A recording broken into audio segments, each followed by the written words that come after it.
नमस्कार। जय भवानी, वंदे मातरम, हर हर महादेव, सत श्री अकाल। भारत देश का सौभाग्य है कि इस देश के अंदर देश धर्म संस्कृति की रक्षा के लिए संघर्ष कभी बंद नहीं हुआ। राष्ट्र रक्षा धर्म रक्षा के तलवार कभी म्यान नहीं हुई। कभी क्षत्रिय लड़े, राजपूत लड़े, वो थके वो हारे तो मराठा खड़े हुए, मराठा थके हारे तो सिख खड़े हुए। कहीं ना कहीं संघर्ष नित्य चालू है। लेकिन आज परिस्थिति ऐसी आ रही है कि हमें कुछ विशेष तरीके से सोचना है।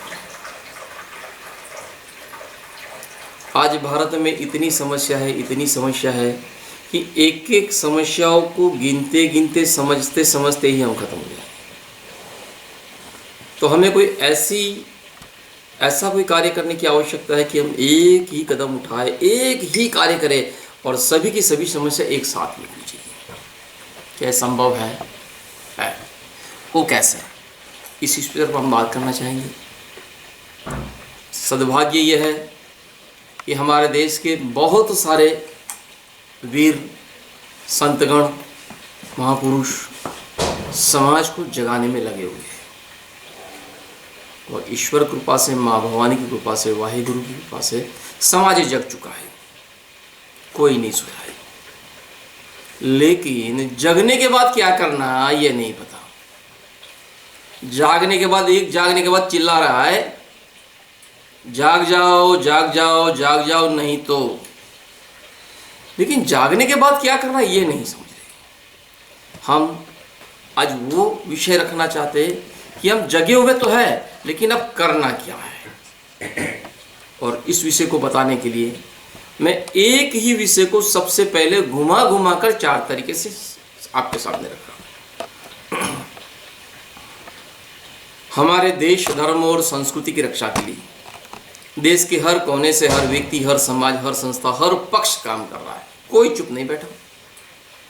फिर भी इतने वर्षों के अथक प्रयत्न के बाद भी एक इंच की बात जाने दीजिए, एक तल भर जमीन हम वापस नहीं ले पाए और ना ही हम हमारे परिवार, समाज या धर्मस्थानों की रक्षा कर पाए।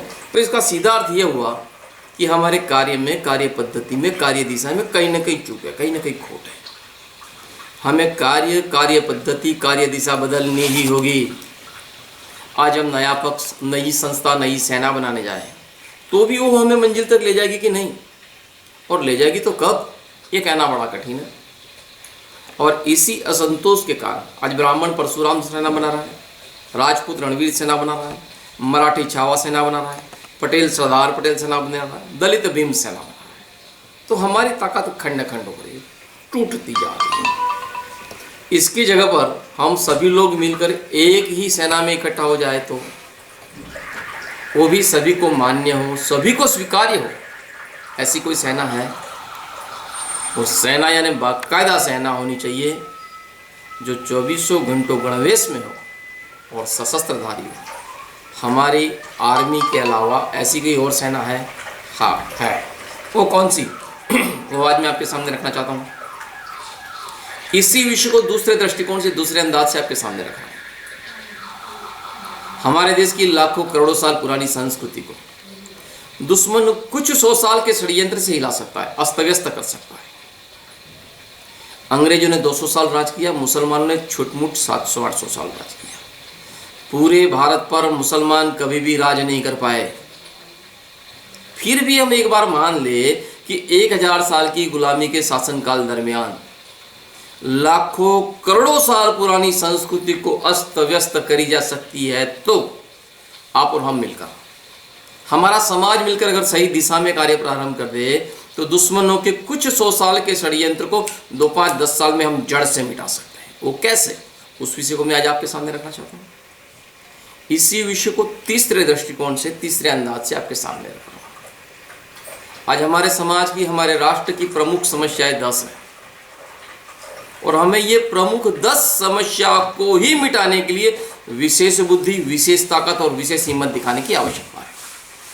यदि ये 10 प्रमुख समस्याएं मिट गई तो बाकी की मिटाने में देर नहीं लगेगी।